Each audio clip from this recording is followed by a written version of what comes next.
Ko'rib turganimdan xursandman hammani. Nima deydi? O'zi yer osti kommunikatsiyalari texnologiyalari bo'yicha yig'ilish qilgan edik. Hozir geodeziya yo'nalishimiz bo'yicha bir ikkita yangi uskunalarimiz bor. Shuni qisqacha yo'q demasanglar tanishtirib o'tib ketmoqchiman. Xo'p. GNSS uskunalari menimcha hamma bilsa kerak. Ya'ni topografiyada, geodeziyada ishlatilinadi. Hozir yangi uskunamiz chiqqan Villi 100 degan.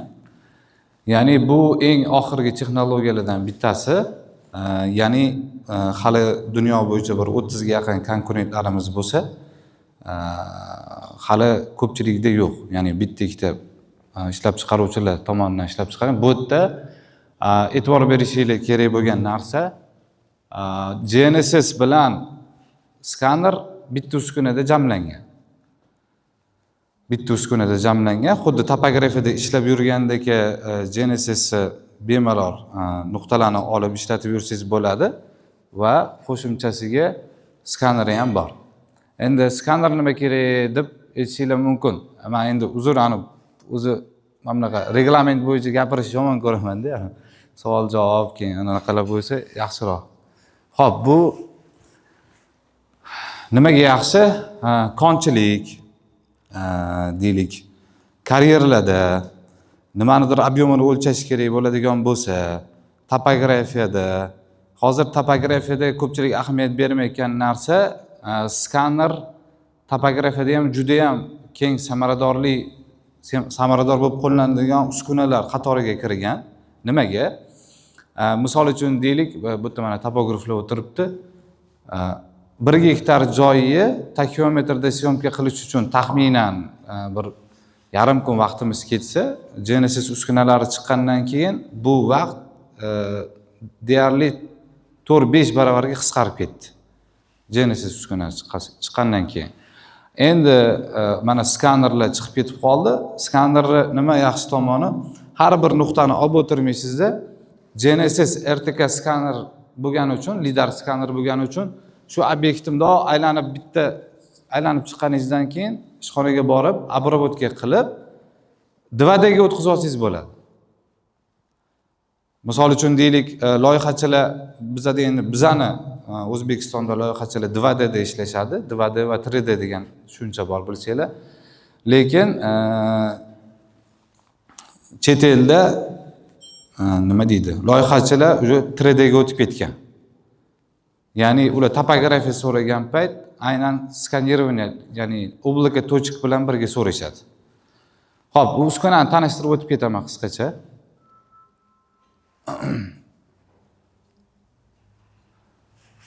Hozir bitta videosini qo'yib yuborsak yaxshi bo'lardi. Xo'p, ko'rishingiz mumkin, ya'ni qaysi joylarda qanaqa ishlatilinadi.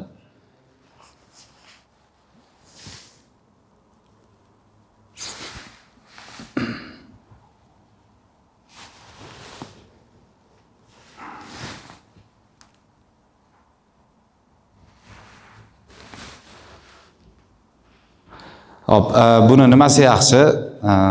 GNSS uskunalarini bilasizlar, ochiq joylarda ishlatilinadi.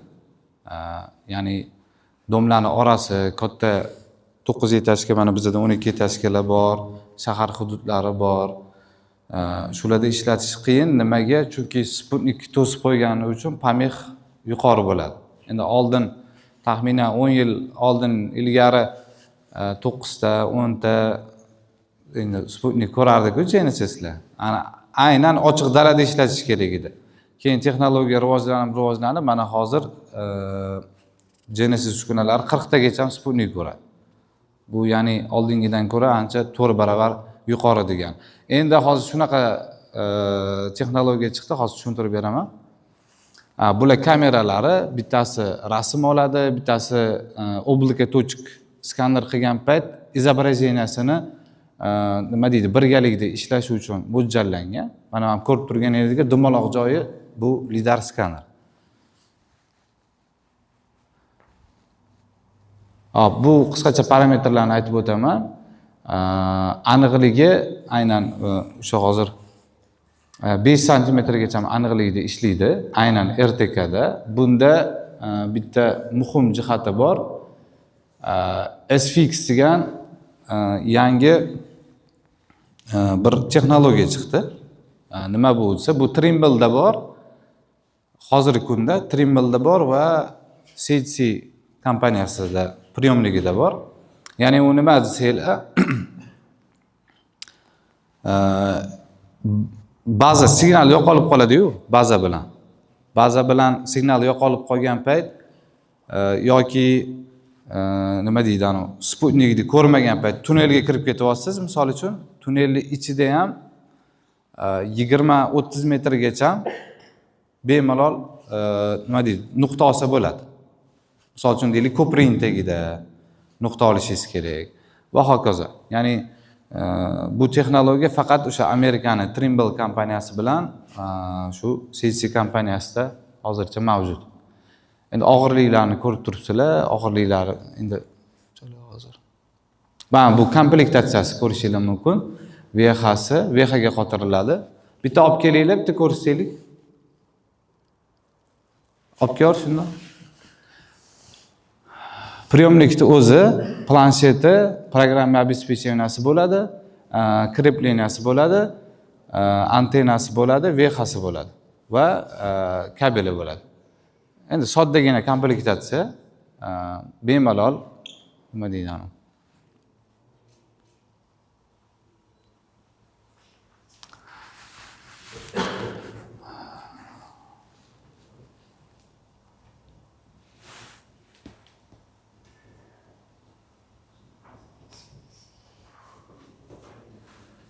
Xo'p, boya aytib o'tib ketganimdek yana qo'shimcha qilib ketmoqchi edim. Mana ko'rib turibsizlar, bu endi Yevropaning ko'chalari, Ispaniyami, Italiyami shunaqa bo'lsa kerak. Anaqasi bilan. Mana bu olib kelib qo'ygan, anaqasini nimasi bor, oyog'i bor. Ana ko'rib turganingizdek, xuddi shunaqa uskuna plansheti bo'ladi. Shundoq ko'tarib, xuddi Genesis ishlatgandek lidari yoqib qo'yib turib, bemalol skaner qilib ishlatsanglar bo'ladi. Juda ham qulay. Mana ko'rib turganingizdek,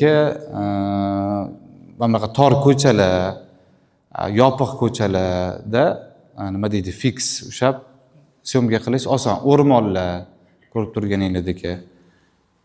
Ya'ni Genesis uskunasini bilamizki, eng nozik tomoni, ya'ni minusi deb aytib ketaylik. Bu Sputnik bilan ishlagani uchun tepasi, yon atrofi yopiq obyektlarda samaradorligi past bo'lgani uchun asosan elektron taxiometr ishlatilinadi unaqa joylarda. Lekin mana ko'ramizki, borgan sari texnologiya rivojlanib, sekin-sekin taxiometrda ham o'rnini bosadigan darajaga kelib qolar. Hali kelmadi-ku.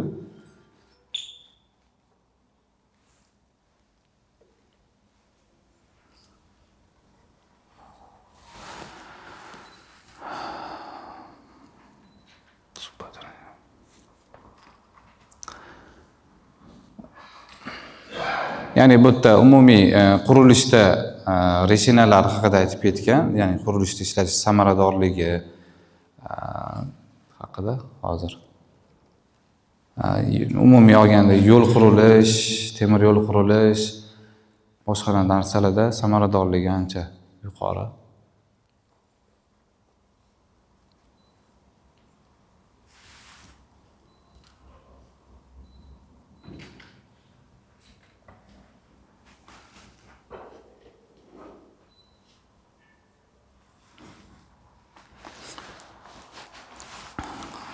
Videoda ozgina ko'rishingiz mumkin, qanaqa tarkib topganligi. Mana ko'rayotgan bo'lsanglar, xuddi skaner, portativniy skaner qanaqa syomka qilsa, xuddi shunaqa syomka qiladi.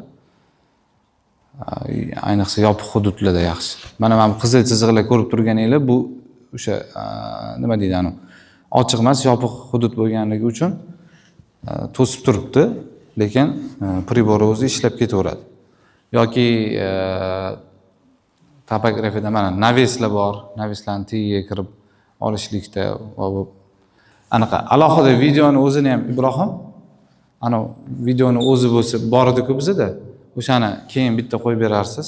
Umumiy anaqa vizualniy tushuncha paydo bo'lishi uchun.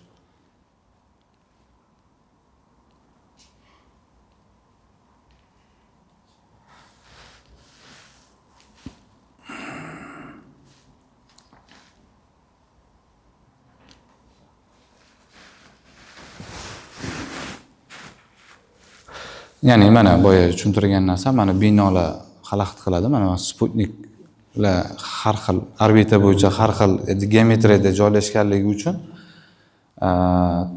binolar to'sishi mumkin va shuni hisobiga pidot degan narsa bor. Ya'ni o'sha narsa aniqlik darajasi tushib ketib qoladi va qaysidir darajaga kelgandan keyin ishlamay qo'yadi Genesis uskunasi.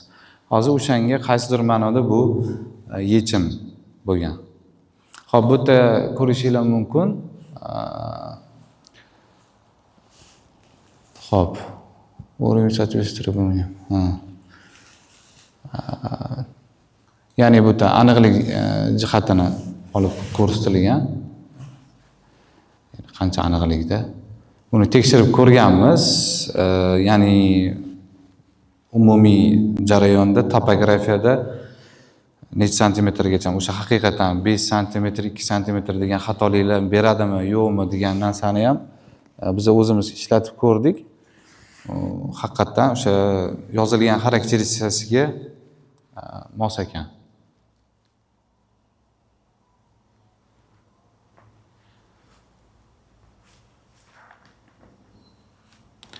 Yana mana tunnelga kirib ketdi, ko'rib turibsizlar. O'sha yerda ham mana shu tunnelni nimasini olsa ham bo'ladi. Ya'ni bu mumkin bo'lmagan narsa edi oldin bu sohada. Birinchi bo'lib Amerikani aytib o'tishimiz kerak. Trimble kompaniyasi qildi bu texnologiyani, keyin mana boshqalarga ham tushunishingiz uchun geodeziya sohasi bo'yicha umumiy bozorni egallagan o'yinchilarni biz taniymiz. Mana Leica bor, Trimble bor. Bular birinchi, ikkinchi o'rinda bo'lsa, hozir CT Navigation kompaniyasi 10-15 ta kompaniya bo'lsa asosiy shu yo'nalish bo'yicha 3-chi o'ringa ko'tarildi desak ham bo'ladi hozircha. Lekin o'sha Leica bilan Trimbledan bitta past pog'onada turibdi. U harakat qilishyapti birga chiqishga.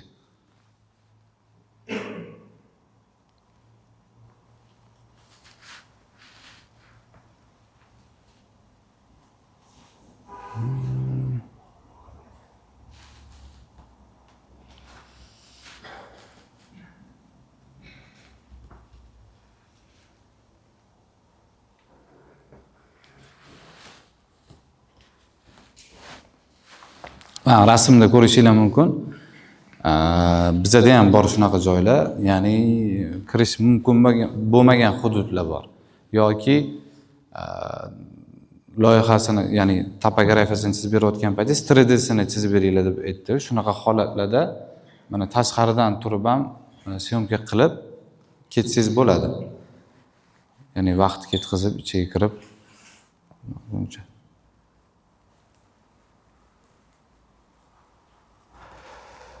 Bu yerda hozir yana bitta texnologiyani ko'rsatishgan. Endi video расширенияsi katta bo'lgani uchun ozgina mana bu to'yxonaning nimasi bilan chiqisha olmayapti.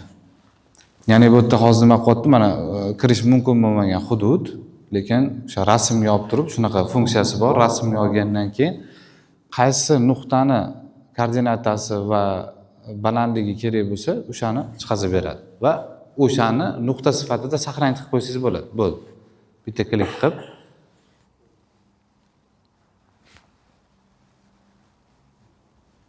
mana ko'rib turganingizdek ekan, daraxt ko'p joyda ishlatsa bo'ladi. U funksiya o'zidan o'zi yo'q bo'lib qolmaydi. Mana Sputnik yig'ib olsa o'ziga, misol uchun daraxt zori ichiga kirib turib, syomka qilib, yana qaytib chiqsangiz, yana o'ziga yig'ib oladi.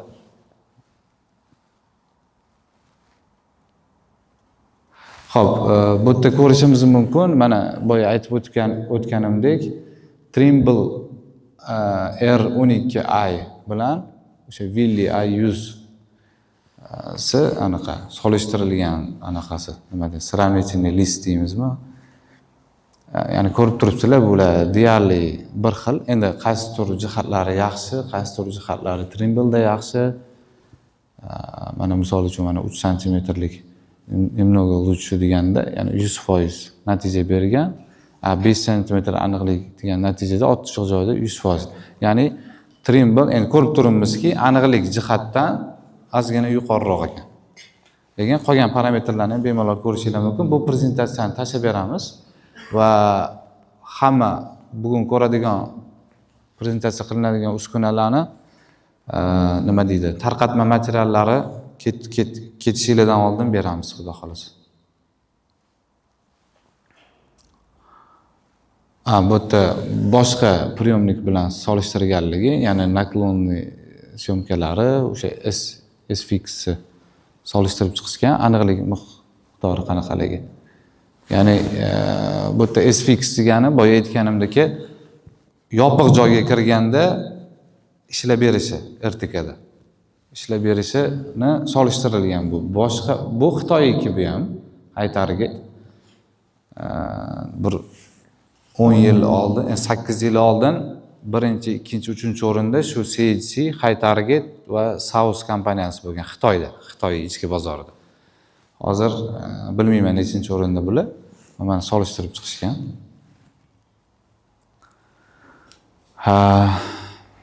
Mana bu High Target. Ana chap qo'lida turgan, o'ng qo'lida turgan Willy.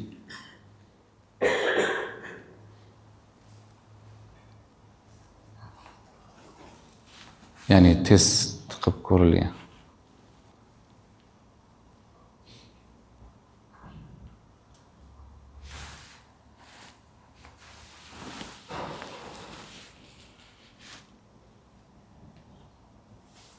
Hozir bizani nima deydi, mutaxassisimiz o'sha Rossiyadan kelgan mutaxassisimiz sizlarga umumiy skanerирование, o'zi skanerирование nimada ishlatilishi haqida to'liqroq ma'lumot beradi. Ular aynan shu soha bo'yicha mutaxassis. Oldin bilsanglar kerak, Rigil degan kompaniya bo'lgan. Bu dunyo bo'yicha birinchi o'rinda edi. Ya'ni juda ham xilma-xilligi ko'p. Skanner desa birinchi bo'lib Rigil odam xayoliga keladi. O'sha kompaniyada xodim bo'lib ishlagan, mutaxassis bo'lib ishlagan odam hozir CHC kompaniyasiga ishga kirgan. Bu yerda kimga savoli bo'lsa, savol berishingiz mumkin. Ibrohim, ana boyagi video tayyormi? Bitta qo'yib bera olasizmi boshdan oxirigacha? Hozir bitta ko'rsak, shu bilan nima qilamiz?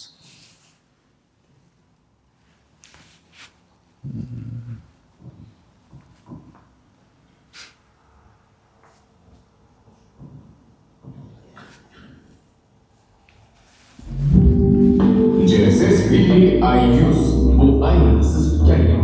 Linear Scanner ve Genesis endi bir uskunada.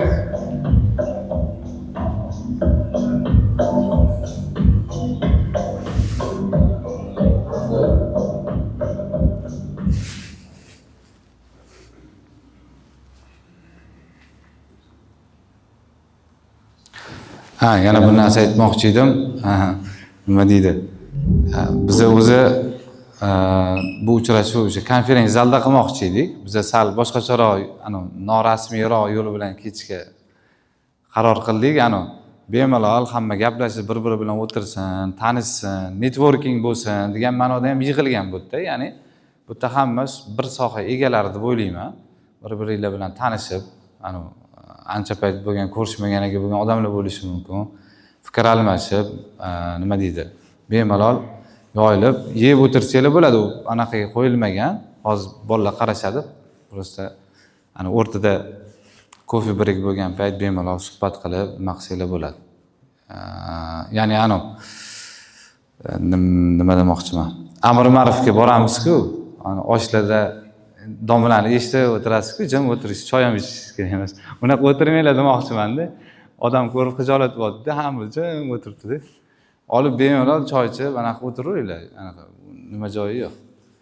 Hop, qani qo'yilikchi bitta qo'yiladimi? GNSS Weekly iUse. Bu ayni siz kutgan Lidar skaner va GNSS endi bir uskunada.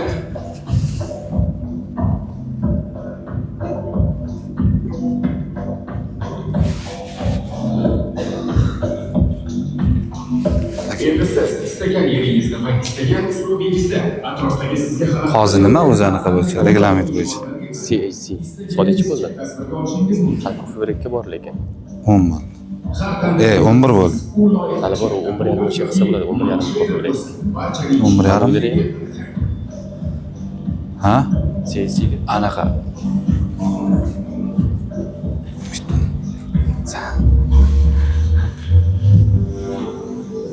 Men o'zingiz keyin anaqa qilasiz. Yo'q, boya degan yaxshi gapirib o'tdingiz, anaqa savol javob berasiz, sizga savol berasiz. Ha, bering. Ani bolalar, cho'p bolalar qarab bunaqa qilsin.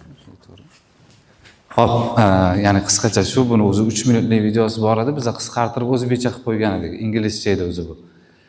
Kimdadir savollar bo'lsa beringlar, bemalol eshitiladi menimcha. Ha. Mikrofon beringlar, ikkinchisi bor edi-ku.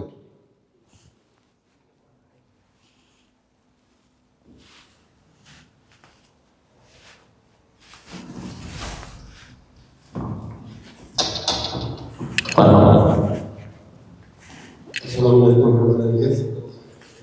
Itu aja yang presentasi profil. Sama ini Genesis kemudian juga asal ini. Pada sesuatu presentasi yang profil, общество fakat trend yang ada itu kampanye. Biz sebagai orang mikir presiden bu legal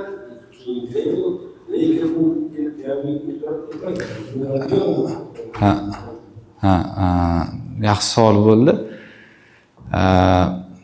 Nima deydi anu? O'zi yaxshi mutaxassis bilan yaxshi mutaxassis bo'lmagan odamni ajratish yo'li anu xolis bo'ladi, yaxshi mutaxassis. Men o'zim xolis fikrimni aytaman. Anu geodezik sifatida, CHC kompaniyasini vakili sifatida emas. Lekin optический приborlar bor-ku. Mana elektron taxiometr, nivelir va boshqa. Nima deydi? Aytadigan ta'rifim nomer 1. Leykadagisi hali men o'zim ko'rmadim. Ya'ni aniqlik jihatdan, ishlash jihatdan, minimalizm jihatdan juda zo'r.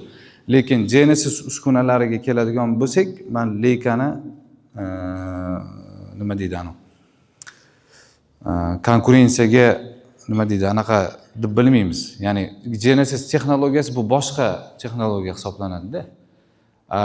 Genesis texnologiyalari bo'yicha legadan o'tib ketgan kompaniyalar ko'p. Bitta CHC yoki Trimble emas. Trimble ham ozgina taraf berib ketmoqchi edim. Trimble Amerikaning kompaniyasi. Trimble nima deydi? Eng kuchli taraflaridan bittasi Genesislari yaxshi. Keyin Trimble anaqa dasturlarni zo'r qiladi. Ana software deydi-ku. Обработка qiladigan programmalar, решениyalar, ular beradigan raqamlar, ular обработка qiladigan programmalari juda zo'r. Trimble. Mana TBC degan programma ham bor bilsanglar, Trimble Business Center. Juda bir universalniy programma hisoblanadi-da. Odamlar leykada yoki boshqa priborda ishlasa ham o'sha TBC da обработка qiladi. U haqiqatan dasturlari juda zo'r. Lekin leyka boya aytganimdek, optika bo'yicha bu umuman gap so'z bo'lishi mumkin emas. Nomer 1 birligicha qoladi. Endi qachongacha qoladi bilmaymiz, lekin o'zini ustida ishlab ketyapti borgan sari. Hozir JS20 TS20 chiqdimi? TS20 chiqdi. O'sha sun'iy intellekt o'sha AI bilan sekin nima deydi, совместимый qilib chiqazishdi. Zo'r. Trimble ham o'zini yo'lida yaxshi ketyapti, lekin xitoyliklar baribir yetib o'tdi qaysidir ma'noda. Ana oddiy misol 5 yil oldin leykada robot taxiometr bo'lgan bo'lsa, misol uchun Trimble ham bo'lgan, boshqasida ham bo'lgan. Xitoyliklar bu narsani qila olmagan-da, qaysidir ma'noda. Mashina kontrol degan tushuncha bor. Ya'ni ekskavator, greyderlarni hozir boshqaradigan, avtomatizatsiya qiladigan texnika ham bor. Ular ham Leica bilan Trimble'da bo'lgan. U bo'yicha eng kuchlisi Trimble bo'lgan o'zi. Traktorga ham, texnikalarga ham aytolman-ku, Trimble'da spesifikatsiyasi ancha kuchli. Lekin optikada baribir Leica nomeradiligicha qoladi. Demoqchi bo'lgan narsam, Xitoy yetyapti. Xitoy yetyapti. Uje robotizatsiya taximetrlari bor, boshqa. Lekin Leica'dek emas, yo'q, Leica'dek emas. Yana bu kimda savol bo'lsa, bemalol bersanglar bo'ladi. Agar yo'q bo'lsa, o'sha nima deydi, Rossiyadan kelgan mutaxassisimizga nimani so'z bermoqchiman.